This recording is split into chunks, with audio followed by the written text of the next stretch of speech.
Hello again, hummingbirds. Welcome back to Year 5 again. We are on to Chapter 2 then. I hope you enjoyed Chapter 1. So, Chapter 2 is called Fire. In one furious snarl, Pip's life, as she knew it, came to an end. The bomb struck Bloomsbury Street like lightning and belched its insides outwards in a hot black cloud that swallowed the sun. At first, the street held its breath as the dust hung like fog in the air. Smouldering papers and photographs fell from the sky like autumn leaves tumbling in the breeze. Mr. and Mrs. Smith's cherished wedding picture came to rest on the front step of where James Smith and Sons umbrellas had once stood. Above it, there was no longer a door to welcome customers inside. The shop was lying as helpless as a house of cards blown to pieces by a careless player. Deep beneath the mangled bricks and broken glass, little Pip Hamway opened her eyes in the dark. "Mama!" she coughed. "Papa!" But only a dull roar bellowed in her ears. Searching the shadows in alarm, she realised she was alone in a small hollow in the rubble. There was no way in and no way out. "Mama! Papa!" she cried again. But all she heard was ringing and the sound of her little heart clamouring inside her head. Pip trembled. She had never been completely alone before. Even when she secretly crept outside the umbrella and into the umbrella shop, Mama and Papa had always been sleeping nearby. "Mama! Papa!" At that moment, the earth rumbled above her and dust poured into the hollow, rushing around her ankles to her knees. Pip threw her head from side to side, desperately trying to stop the dust creeping inside her mouth and nose. Suddenly, the earth shook violently again. At once, the darkness overhead cracked into a jagged web of light. With a racing heart, Pip hurried through the tiny opening like thread passing through the eye of a needle and chased the slithers of daylight to the street above. But the world Pip laid eyes on was not the world she knew. Sirens wailed, and men and women ran frantically past buildings that were stripped of their walls and windows. Once private places were now rooms on public display. She shuddered at a painting dangling lopsided in an upstairs bedroom, hanging perilously above a floor that had been blown away. The number 8 bus to Bethnal Green that normally stopped in front of the umbrella shop was now standing crippled in the middle of the road, with smoke billowing out of jagged, broken windows. It was then that a terrible shiver of panic threw Pip's eyes wide open. Ahead of her, the half-closed Hamway umbrella lay beneath the bus's front tyre, rippling with a smouldering ebony glow.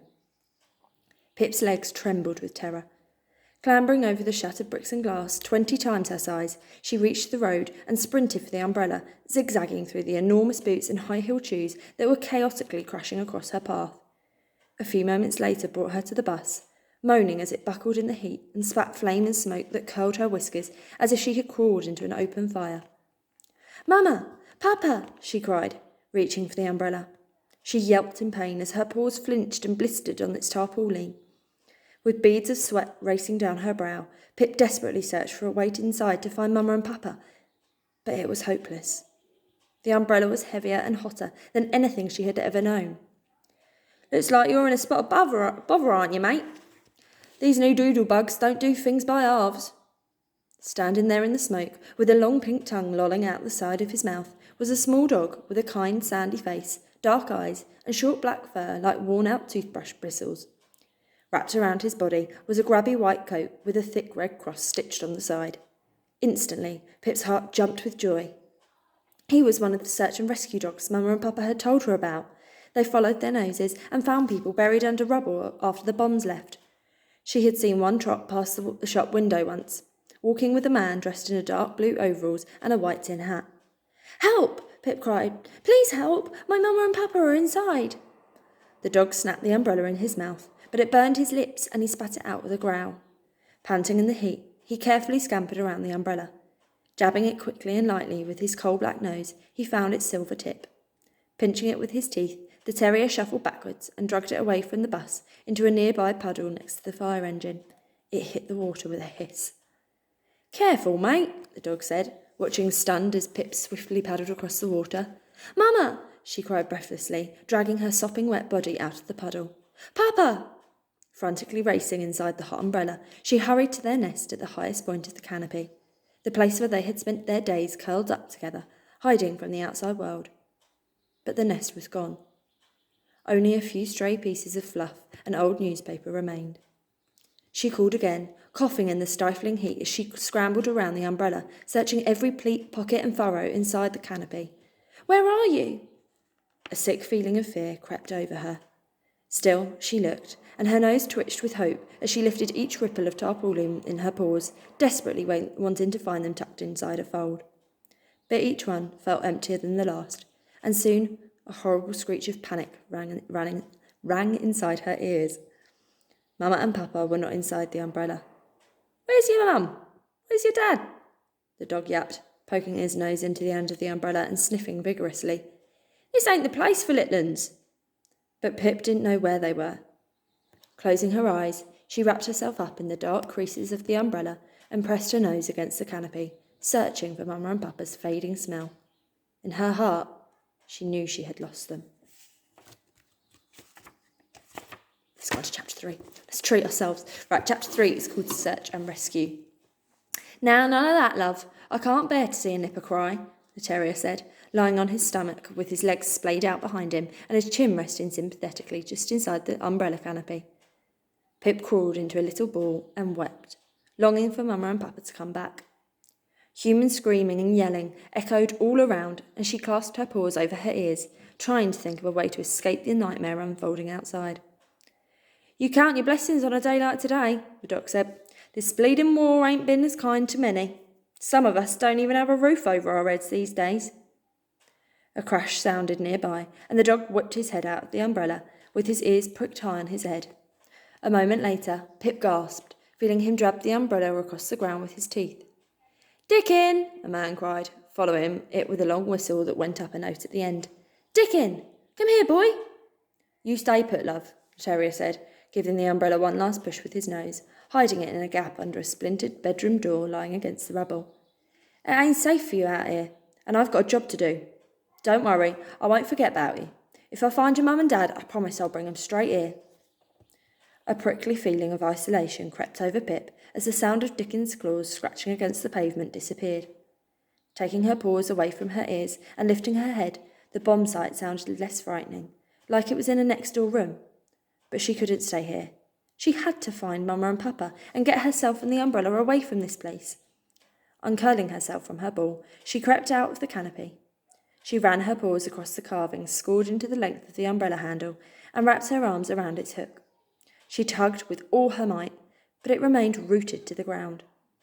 With tears filling her eyes, Pip knew moving the umbrella on her own was impossible. A terrible choice tied a knot inside her stomach as she slowly edged away, risking losing it forever to search for Mama and Papa.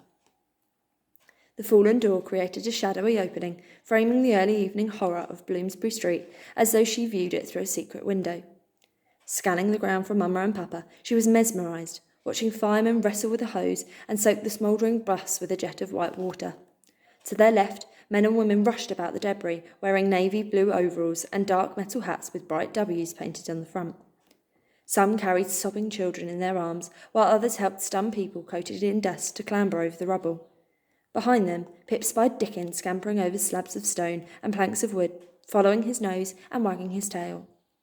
Suddenly, the terrier yapped and began frantically digging. A tall, dark-haired man, wearing black-rimmed spectacles and a white metal hat, raced to his side, beckoning other air raid wardens to join him. As a group, the men and women rolled away heavy blocks of bricks, still cemented together, and reaching into the hole, they pulled out a young boy, unmoving, as if he were asleep. A moment later, a nurse in a tin hat with a cream apron tied around her pale dress rushed to meet them, leading an ambulance man and woman carrying a stretcher. Gently placing the boy upon it, they hurried away. After giving Dickon quite quick congratulatory pats on his head, the air raid wardens scattered, resuming their search for those in need. The terrier's pink tongue lolled out of his mouth in a smile before he leaped back across the collapsed buildings, sniffing the debris with his black shiny nose. Pip's heart was in her mouth as she watched the dog's sharp scent of smell lead him and the air raid wardens to 3 more people and 2 cats trapped under the rubble. Each time he yapped, she willed him to uncover Mama and Papa, but each time he saved somebody else. The flutter of hope inside her grew faint. She had to do something to help. "Mama!" she cried, stepping out from under the fallen door into the open air, with her paws cupped round her mouth. "Papa!" No, Dickon barked, snapping his head in the direction of her voice. His ears flattened against his head with worry, seeing her wander into the road. Get back under the door! Pip continued, tears swimming in her eyes. Over her shoulder, ambulance doors slammed shut, one after another, as 2 medics rushed into the front seats of the vehicle. A moment later, it roared into life with the rev of its engine, screeching straight towards her. Look out! Dickon yapped, now bounding across the rubble. The terrier sprang across the street, rocketing into Pip. They somersaulted between the ambulance wheels. The vehicle hurtled over them as it rushed along the road. Tumbling together, Pip and Dickon landed heavily against the fallen door. What are you doing? Pip scowled, struggling to stand. I had to find my parents. Don't be an idiot, Dickon growled. You're lucky you're not stuck to them tyres like glue. I told you to stay put. I can't sit here doing nothing. I think it's high time you told me your name, and I took you to somewhere safe. I'm Pip, she stammered. She'd never been introduced to any dog before, let alone an important one like he was. Pip Hanway. Pleased to meet you, Pip. My name's Dickon, as you've probably heard these folks shouting. I'm a search and rescue dog, and I'm here to help. It's not safe you're here right now. But I can't leave, she said, desperation thumping in her chest. What if Mama and Papa come back? I ain't got a whiff of your mum and dad yet. I'll do my best to find them, but you've got to promise me that you'll stay under this door. But what if? No, what ifs, mate? You've got to trust me, and that's that. Pip stared into his scruffy black face.